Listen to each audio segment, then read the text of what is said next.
വന്യജീവി ആക്രമണങ്ങളും കുടിവെള്ള പ്രശ്നവും ഉൾപ്പെടെയുള്ള ജീവിത ദുരിതങ്ങൾ സ്ഥാനാർത്ഥികളോട് വിവരിച്ച് കാടിന്റെ മക്കൾ. ആദിവാസി ഊരുകളിൽ വോട്ട് തേടിയെത്തിയ ആറ്റിങ്ങലിലെ LDF സ്ഥാനാർത്ഥി വി ജോയിയോടും ഊരു നിവാസികൾ പരാതികളുടെ കെട്ടഴിച്ചു. കേന്ദ്ര നിയമമാണ് പ്രശ്നമെന്നും പരിഹാരത്തിന് ഇടപെടുമെന്നും ജോയ് പറഞ്ഞു. നേരിൽ കാണുവാൻ, നേരിൽ കണ്ടു വോട്ടഭ്യർത്ഥിക്കുവാൻ ഇതാ കടന്നു വരികയാണ്. ഈ വാഹനത്തിന് തൊട്ടു പിന്നാലെ കടന്നു വരികയാണ് ആറ്റിങ്ങലിന്റെ പ്രിയങ്കരനായ സാരഥി സഖാവ് അഡ്വക്കേറ്റ് വി ജോയി. ഊരറിഞ്ഞു ജോയ്. ആദിവാസി ഊരുകളിലെ വോട്ടുറപ്പിക്കാൻ പ്രത്യേക ക്യാമ്പയിന് തുടക്കമിട്ടിരിക്കുകയാണ് ആറ്റിങ്ങലിൽ LDF ക്യാമ്പ്. കാടും മലയും താണ്ടി മണ്ഡലത്തിലെ ഓരോ ഊരും കയറിയിറങ്ങുകയാണ് ഇടത് സ്ഥാനാർത്ഥി വി ജോയ്.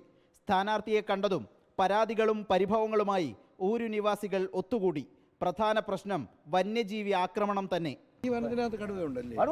കടുവ ഇല്ല, ഇവർക്ക് വേണ്ട പോത്തനൊക്കെ ഈ തേക്കലിൻ്റെ ഭാഗത്ത് അടിച്ചിരുന്ന ആളുകൾ പോകുമ്പോൾ കാണാം. കടുവ അടിച്ചുവിട്ടില്ല, പുലിയൊന്നും വലിയ പോത്തനെ പിടിക്കില്ല. അതോ ഇനി ഇറങ്ങും. കടുവ വലിയ പോത്തനെ പിടിക്കും. ഈ ഊരിൽ കുടിവെള്ളത്തിന് ബുദ്ധിമുട്ടുണ്ട്, അപ്പോൾ അതും ഒന്ന് പരിഹരിക്കണം.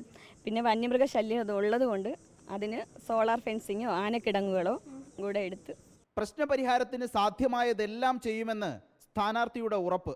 MPമാരുടെ ഫണ്ട് പരിമിതമാണ്. പക്ഷേ എങ്കിലും നമുക്ക് സെൻട്രൽ ഗവൺമെൻറ്റിൻ്റെ വിവിധ ഡിപ്പാർട്ട്മെൻറ്റുകളെ ഏതെങ്കിലും രീതിയിൽ ഏകോപിപ്പിച്ച് ഇവർ ഈ പറയുന്നത് പോലെ ആനത്താര, അതുപോലെ തന്നെ ഫെൻസിങ്, അത്തരം ചില കാര്യങ്ങളിൽ നമുക്ക് സെൻട്രൽ ഗവൺമെൻറ് ഫണ്ട് ഉപയോഗപ്പെടുത്താൻ പറ്റുമോ എന്നുള്ളത് നമുക്ക് വിജയിച്ചാൽ നമുക്കത് പരിശോധിക്കാവുന്നതാണ്.